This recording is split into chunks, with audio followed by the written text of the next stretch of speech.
Mon père a découvert combien je gagne, et maintenant il veut ma maison pour ma demi-sœur enceinte, qui travaille dans des domaines douteux. Avant de commencer cette histoire, je dois dire qu'elle me semble irréelle, mais comme elle est assez divertissante, je la partage ici pour ceux qui veulent continuer à lire. Donc, mon père vient de découvrir combien je gagne, et maintenant il exige que je cède ma maison. Oui, vous avez bien entendu, il veut emménager chez moi avec ma belle-mère et ma demi-sœur, et je refuse de le faire. J'ai investi tout ce que j'avais dans mon travail pour en arriver là, et je ne vais pas tout recommencer à zéro pour ces personnes égoïstes. Voici donc mon plan. Mon père, qui est habituellement radin, égoïste et généralement absent, a récemment découvert combien je gagnais, étonnamment, a décidé de me mettre à la porte de ma propre maison, tout cela au nom de la famille. H, ma demi-sœur est la petite perle de papa qui ne peut rien faire de mal, est miraculeusement tombée enceinte. Évidemment, avec ses ambitions de devenir modèle OnlyFans et escorte pour hommes, il lui était difficile de trouver un endroit où vivre. Maintenant, papa veut tout arranger, et malheureusement, la solution, c'est moi. Donc, je devrais abandonner ma maison et mon argent durement gagné pour cette femme parce qu'elle a fait tous les mauvais choix dans sa vie. Pourtant, je suis le fils que mon père a rejeté comme étant sa responsabilité à plusieurs reprises, mais depuis qu'il a découvert ma nouvelle maison, mon travail et, étonnamment, aussi mon salaire, il s'est soudainement rendu compte de l'importance du lien du sang. Cela l'a conduit à me rappeler fréquemment qui est mon père. Il veut aussi renforcer mon lien avec sa femme et sa fille. D'accord, c'est la fille de mon père, mais il m'a mis de côté quand j'étais plus jeune, et je n'ai jamais noué de relation avec ma belle-mère ou ma demi-sœur, ce dont je me réjouis. Avant que quiconque ne commence à critiquer, je veux juste préciser que je suis ici pour exprimer mes émotions. Vous n'aimerez peut-être pas mon histoire, et vous pouvez être en désaccord, mais dans tous les cas, je vous la raconte simplement parce que, franchement, je n'ai personne d'autre à qui en parler. Passons maintenant aux présentations. H, diminutif d'Ashley, est ma demi-sœur. Elle a environ 5 ans de moins que moi, et le métier qu'elle a choisi n'est pas particulièrement respectable, pourtant mon père la traite comme une petite princesse. Mon père est littéralement dans le déni, car cette femme ne fait que travailler comme escorte, coucher avec n'importe qui et échouer en tant que modèle, et pourtant, cet homme l'appelle sa fierté. Oui, vous avez bien lu. Je suppose qu'il ne sait pas ce qu'elle fait réellement. Après tout, qui va lui dire ? Je ne suis pas particulièrement conservateur, mais j'essaie de me concentrer sur mes valeurs morales et ma carrière. Je fréquente des femmes quand j'en ai le temps pour apprendre à les connaître, et parfois, il y a une étincelle. Mais d'autres facteurs entrent en jeu, comme la distance et les disponibilités. Parfois, il est tout simplement impossible de comprendre pourquoi mes relations échouent. Je m'abstiens de coucher avec des inconnus. Je crois qu'il faut attendre la bonne personne. Avoir un nombre élevé de partenaires sexuels me dégoûte, et je ne comprends pas pourquoi certains hommes s'en vantent comme si c'était une médaille d'honneur. Bref, c'est simplement mon mode de vie. Malheureusement, ma demi-sœur a l'opinion inverse. Elle a probablement perdu le compte de ses partenaires. Déjà que je trouve cela répugnant, il y a aussi le fait que c'est extrêmement dangereux. Certains hommes aiment faire des choses étranges, et je ne comprends pas comment elle peut accepter ce genre de travail. Ensuite, elle a mis en ligne des vidéos et des photos inappropriées d'elle-même pour gagner de l'argent, mais cela ne fonctionne pas très bien pour elle. Elle ne sait probablement pas comment gérer ce genre de business, mais pour une raison ou une autre, elle échoue. Comment je sais tout ça, me demanderez-vous ? Eh bien, voici une anecdote embarrassante, un ami me l'a dit. Il m'a raconté qu'Ash lui avait envoyé un message, lui proposant de sortir boire un verre et de s'amuser. Elle lui a même envoyé un lien vers sa page, qu'il m'a ensuite montré. Elle était toujours fauchée et demandait de l'argent à papa, donc je ne pense pas qu'elle réussisse très bien. Je n'ai pas le courage de lui poser la question directement, et je n'en ai jamais parlé à personne. D'ailleurs, je l'ai une fois vu répondre à un appel, puis monter dans la voiture d'un homme plus âgé. Il lui a offert des fleurs, puis ils sont partis ensemble. Elle avait aussi l'habitude de rentrer en douce par la fenêtre à des heures improbables. J'ai remarqué cela lorsque je rentrais de l'université pendant les vacances. Je ne sais pas si elle le fait encore, mais je ne veux pas en faire partie. Récemment, j'ai gagné du respect dans mon travail, et j'en suis enfin heureux. Je n'ai pas beaucoup vécu avec cette nouvelle famille, car mon père m'a envoyé loin dès qu'il en a eu l'occasion, mais j'ai bien observé leur dynamique, et je peux dire qu'Ash tient sa personnalité de sa mère, Marisa. Marisa était, ou pensait être, attirante à l'époque. Elle était hôtesse de l'air et attirait beaucoup d'hommes sans goût, comme mon père. Aujourd'hui, c'est une Karen typique avec un visage raté, vous voyez ce que je veux dire ? Ses mains et ses ongles sont plus longs que son rouge à lèvres, et elle gère une sorte de garderie de quartier. C'est étrange que des parents laissent leurs enfants avec une femme qui a des ongles en forme de griffes. D'une certaine manière, c'est ironique, elle pourrait crever l'œil d'un gamin. Quoi qu'il en soit, elle est aussi envahissante que ses ongles, a un avis sur tout, et adore créer des problèmes dans la vie des autres. Sa voix est pire que celle de Janice dans Friends, et elle a plus de plastique dans son corps que l'océan. Elle est aussi authentique que du cuir synthétique. Elle influence mon père de la pire des façons, et je pense qu'elle est l'une des principales raisons pour lesquelles mon père n'a pas hésité à m'envoyer en pensionnat à l'âge de 8 ans, parce qu'elle ne voulait pas élever un enfant qui n'était pas le sien. Quant à mon père, c'est lui le vrai problème dans toute cette histoire. Il pense que tout ce qu'il fait est justifié. Il dit qu'il regrette de m'avoir eu parce que je ne suis pas comme lui. Heureusement, je tiens de ma mère. C'était une femme forte. Elle connaissait ses priorités et s'occupait bien de mon père, mais ils ont fini par s'éloigner. Elle me disait toujours que mon père n'était pas une mauvaise personne, juste différent, et que quoi qu'il arrive, il resterait toujours mon père et que je ne devais jamais l'oublier. Mais elle était une belle âme. Elle ne voulait pas empoisonner mon esprit contre lui. Je suis sûr qu'il était aussi insupportable avec elle qu'il l'est aujourd'hui. Ils se sont séparés et ont divorcé quelques mois plus tard, j'avais alors 4 ans. Puis, 2 mois après le divorce, mon père a épousé Marisa. Ils ont eu quand j'ai eu 5 ans, et ensuite, ma mère est décédée. C'était un accident de voiture. Je ne peux pas l'oublier, car elle était sortie pour venir me chercher à l'école, et elle avait toujours été ponctuelle. Une seule fois, elle avait eu 10 minutes de retard. Pour moi, cela avait semblé durer 1 heure, mais ce n'était que 10 minutes.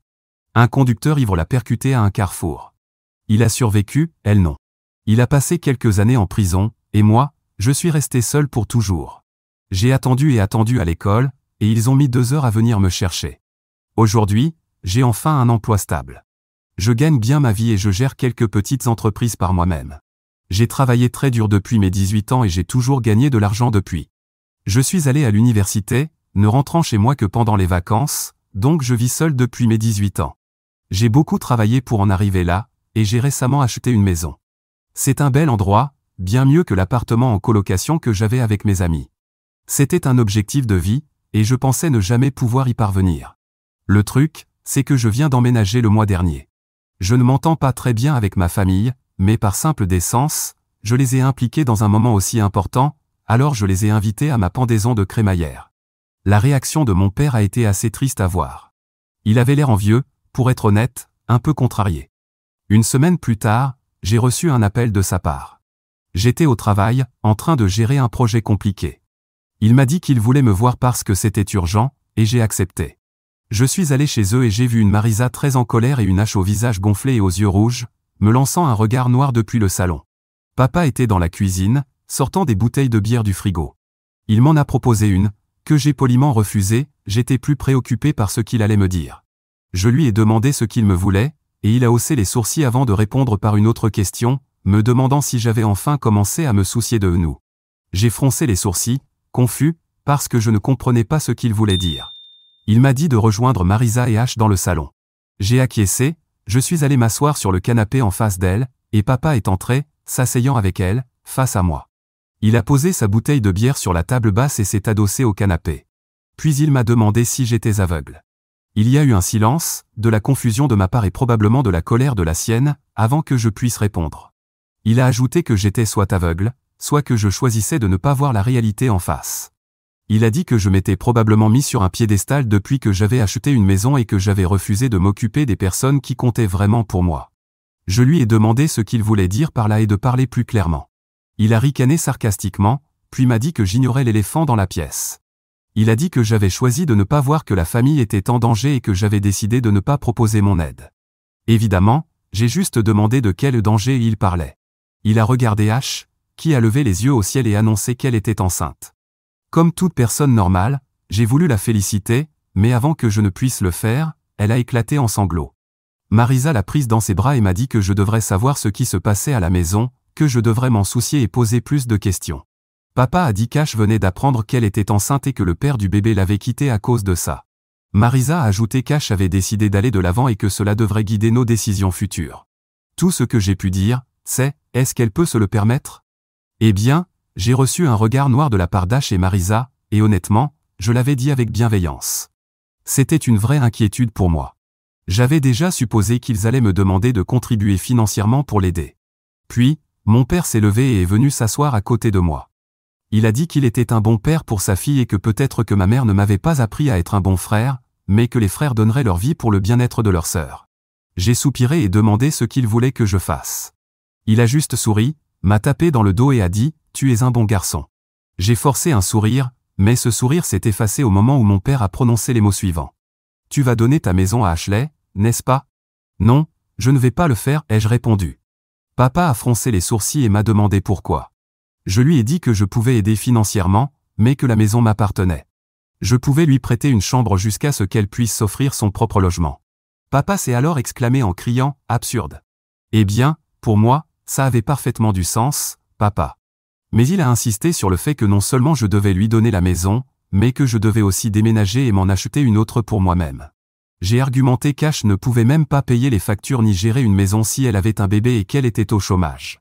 Papa m'a dit que ce serait aussi ma responsabilité. Pardon ? Hors de question. J'étais furieux, mais je devais rester respectueux. Alors, je me suis levé et lui ai dit que ce n'était pas possible et que je partais, puis j'ai quitté la maison. Il ne s'est pas arrêté là. Il s'est présenté chez moi une semaine plus tard alors que j'étais au travail. Je ne sais pas comment il est entré ni où il a trouvé les clés, mais quand je suis rentré chez moi, j'ai vu des hommes porter des cartons dehors, des cartons remplis de mes affaires.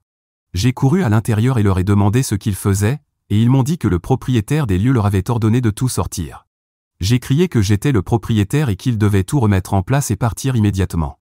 Eh bien, j'ai perdu mon sang-froid, mais c'était la dernière chose à laquelle je m'attendais en rentrant chez moi. Je suis entré et j'ai trouvé mon père et Ash encore là, exigeant que je fasse ce que les frères sont censés faire. Je leur ai dit de partir, mais ils ont refusé d'écouter. Alors, je leur ai dit que j'allais appeler la police.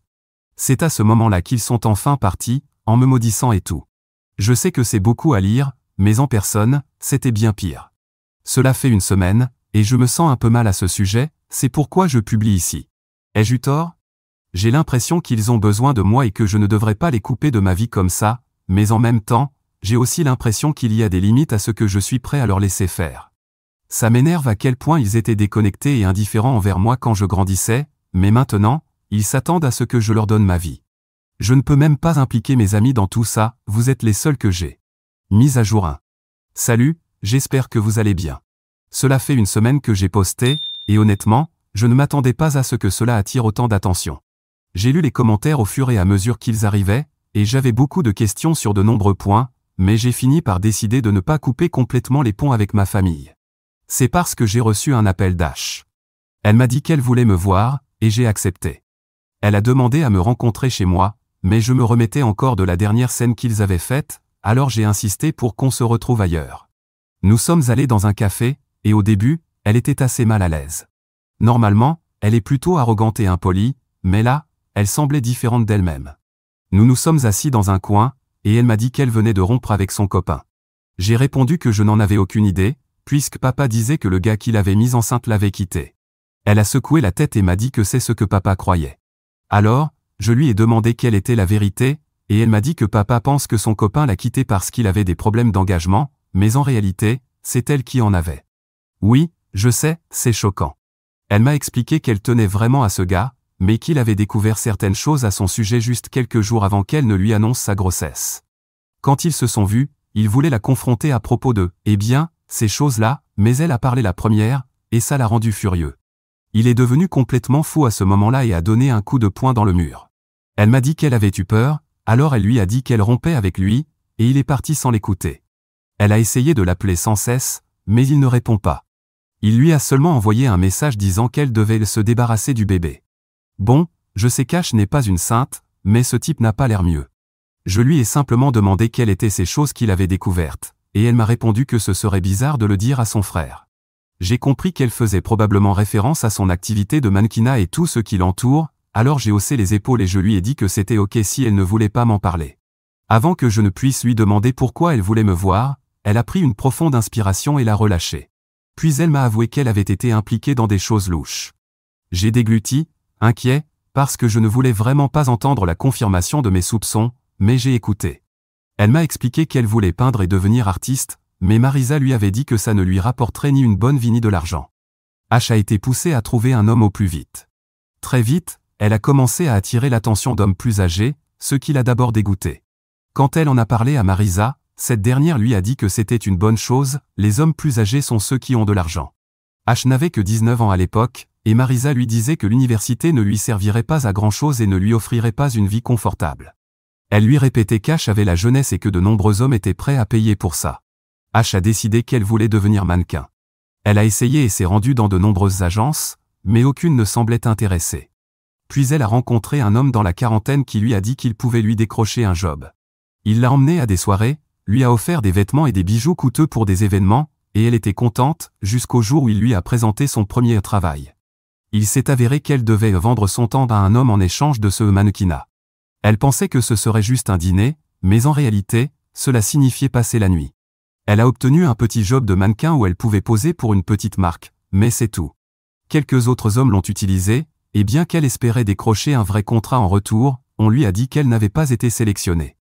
Puis elle a découvert que l'homme qui investissait dans elle la vendait en réalité, il faisait du profit sur son dos.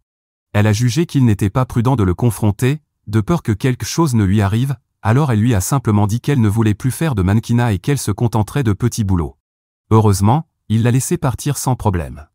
Elle a ensuite essayé de travailler comme serveuse dans des bars, et c'était assez dur pour elle.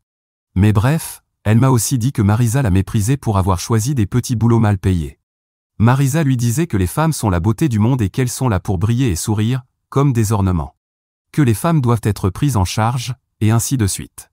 Alors, Ash a commencé à fréquenter des hommes juste pour dîner, mais elle leur faisait payer ses sorties. Elle a dit qu'il y avait beaucoup d'hommes seuls qui voulaient juste de la compagnie, mais cela a aussi attiré des harceleurs et des hommes obsessionnels qui pensaient avoir droit à plus qu'un simple dîner. Elle s'est rendue compte que parler aux hommes les faisait se sentir proches d'elle, et que c'était plus problématique que de simplement coucher avec eux. Alors, elle est officiellement devenue escorte. Cela a fonctionné pendant un moment, jusqu'à ce qu'une amie lui parle du mannequinat sur OnlyFans, et elle a essayé, mais elle n'était pas très douée pour gérer une caméra et éditer des vidéos. Elle n'était pas assez sociable, et cela demandait trop de travail, donc ça n'a pas marché non plus. Puis elle a retrouvé son copain, qui était un ancien collègue. Il était barista, et ils se sont reconnectés. Elle l'aimait vraiment, mais il était un peu trop collant, possessif et ne lui faisait pas trop confiance. Et il avait toutes les raisons de douter d'elle, car en réalité, elle continuait toujours à être escorte et mannequin sans qu'il le sache. Finalement, elle a complètement arrêté et son copain a commencé à prendre soin d'elle avec son maigre salaire, et ça lui allait. Mais Marisa, elle, n'était pas d'accord. Puis Ash est tombée enceinte, et son copain a tout découvert. Elle m'a dit qu'elle a plusieurs hommes en liste qui pourraient être les pères potentiels. Ils lui ont tous proposé de l'aider financièrement pour le bébé et pour elle, et l'un d'eux lui a même proposé de l'épouser. Mais elle sait qu'ils le font tous parce qu'ils pensent être le seul, ce qui est ridicule puisqu'ils savent qu'elle était escorte. Mais elle ne leur dit rien directement, car c'est ce qui paie ses factures et qui l'aidera probablement avec l'enfant. Elle m'a dit qu'elle avait décidé de me révéler tout cela parce qu'elle ne pouvait pas en parler à papa. Papa pense qu'elle a juste fait du mannequinat par-ci par-là, gagné un peu d'argent, et qu'elle avait un homme dans sa vie qui l'a quitté alors qu'il aurait dû rester. Marisa sait la plupart de ces choses et lui suggère d'épouser l'homme qui lui a fait sa demande et de lui faire croire qu'il est le père, mais Ash ne sait pas quoi dire à papa.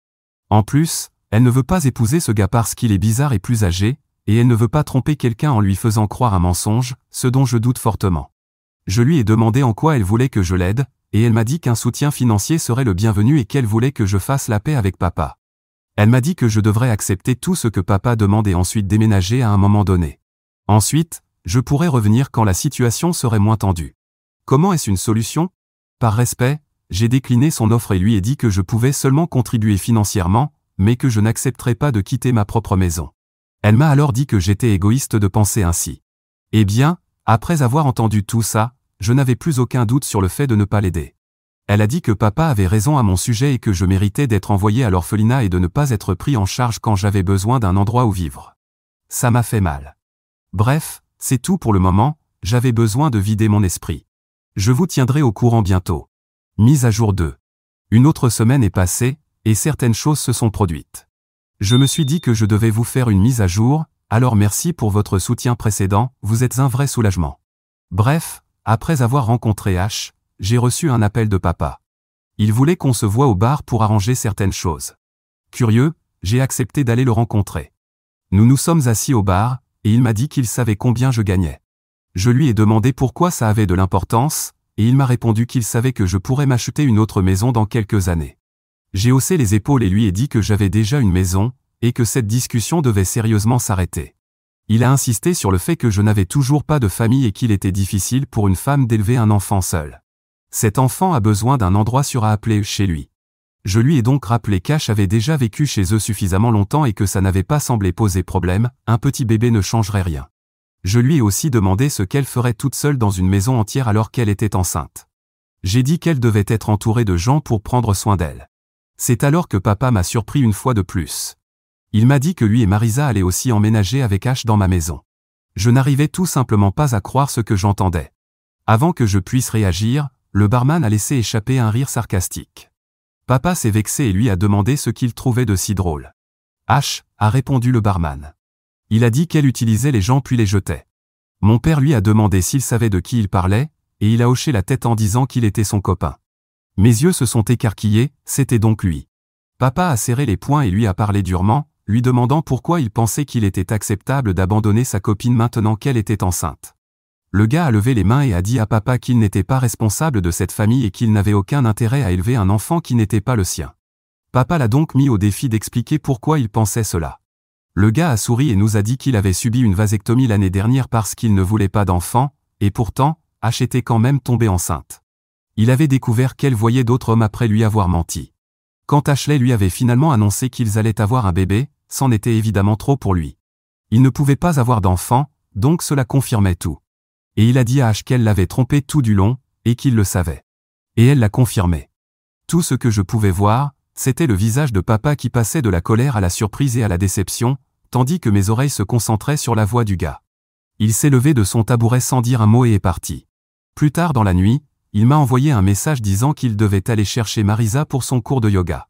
Je ne sais pas ce qui s'est passé après ça, mais je suis sûr que quelque chose s'est produit, parce que le lendemain, j'ai trouvé Ash en pleurs devant ma porte.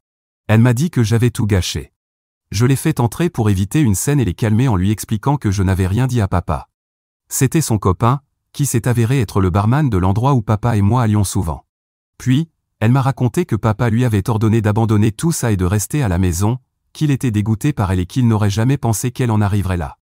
Il lui a dit de se reprendre en main et de trouver un bon homme. Il a aussi souligné que ses chances d'en trouver un étaient maintenant très minces. Je l'ai écoutée et je l'ai prise dans mes bras. Elle s'est excusée d'avoir cru que c'était moi, parce que papa était rentré juste après m'avoir rencontré quand il l'a confrontée. Je lui ai pardonné, puis elle est repartie chez elle en se plaignant et en disant à quel point elle se sentait pathétique. Elle a mentionné que Marisa était restée très silencieuse pendant que papa parlait des bonnes femmes et de leur loyauté, comme si elle ne pouvait rien dire. Un des sujets sur lesquels elle ne peut rien dire, a dit Ash. Je lui ai demandé ce qu'elle voulait dire par là, et elle a répondu que Marisa ne pouvait pas donner son avis parce qu'elle n'était pas une bonne personne. Puis, elle s'est levée et est partie sans me donner plus d'explications. D'après vous, qu'est-ce qui s'est réellement passé? Reste la fierté de papa, personne ne m'a contacté depuis. Si j'apprends autre chose, je vous tiendrai au courant. Mise à jour 3. Salut, je sais que vous ne vous attendiez probablement pas à me revoir si tôt, mais je ne pouvais pas m'en empêcher. Juste 2 jours après mon dernier post, me voilà pour ceux qui l'ont demandé. Voici donc les nouveaux détails. Il y a 2 jours, je suis allé voir papa et je lui ai dit que j'avais pris une décision. Je lui ai dit que je voulais aider à élever l'enfant d'Ash et que j'étais prêt à lui offrir une chambre. Je suis d'accord pour payer les couches et d'autres choses, mais elle doit trouver un travail dès qu'elle le pourra. Papa n'était pas aussi froid que d'habitude cette fois-ci. Il s'est arrêté un instant, puis il a soupiré. Il s'est assis sur le canapé et m'a dit qu'il pensait que je le détestais. Eh bien, il avait raison. Je lui ai demandé pourquoi il pensait cela, et il a répondu que c'était parce que maman le détestait aussi.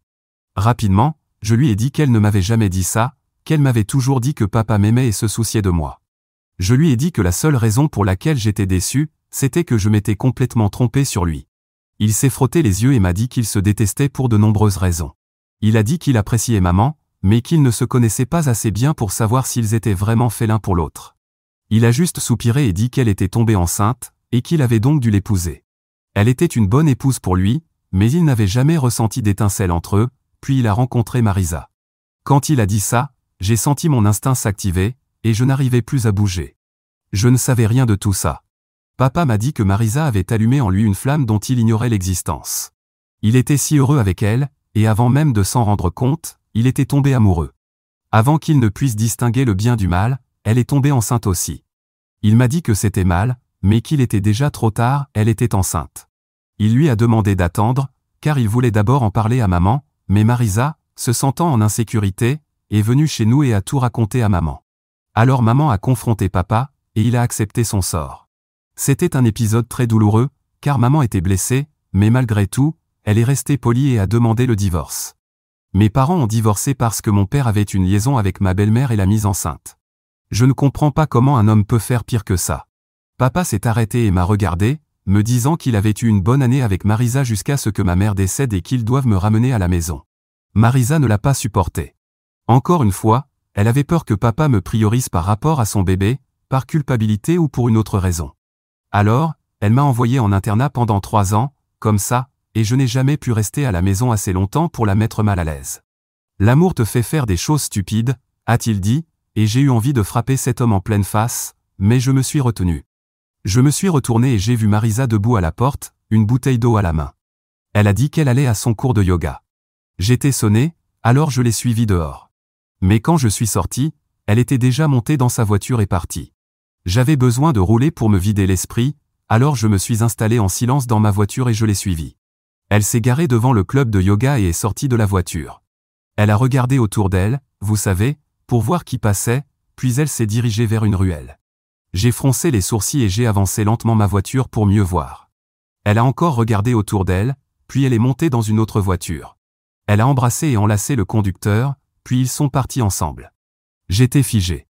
J'ai serré la mâchoire, garé ma voiture et suis entré dans le club de yoga. J'ai demandé si Marisa s'était enregistrée, mais ils ont refusé de me donner des informations personnelles. J'ai insisté en disant que j'étais inquiet pour elle et que je voulais juste savoir si elle était bien là. Ils m'ont dit qu'ils n'avaient aucun client portant ce nom. Alors, je suis retourné à ma voiture et j'ai attendu. Et je ne sais pas ce qui m'a pris, mais quand l'autre voiture est arrivée, j'ai commencé à filmer. Un homme est sorti, a ouvert la portière de Marisa, l'a enlacée et embrassée, puis lui a donné une tape sur les fesses pendant qu'elle se dirigeait joyeusement vers le parking. Avant qu'elle n'atteigne le parking, je suis parti. Mon père a trompé ma mère, et maintenant, c'est lui qui est trompé. C'est ce qu'on appelle le karma. Papa m'a appelé plusieurs fois, mais je n'ai pas répondu. Je vais voir ce qui se passe, mais tout ce que je veux faire maintenant, c'est aller confronter Marisa à tout ça. Devrais-je le faire? Mise à jour 4. Salut tout le monde, ce sera probablement ma dernière mise à jour. Je sais qu'elle arrive avec une semaine de retard et que vous l'attendiez plus tôt, mais beaucoup de choses se sont passées.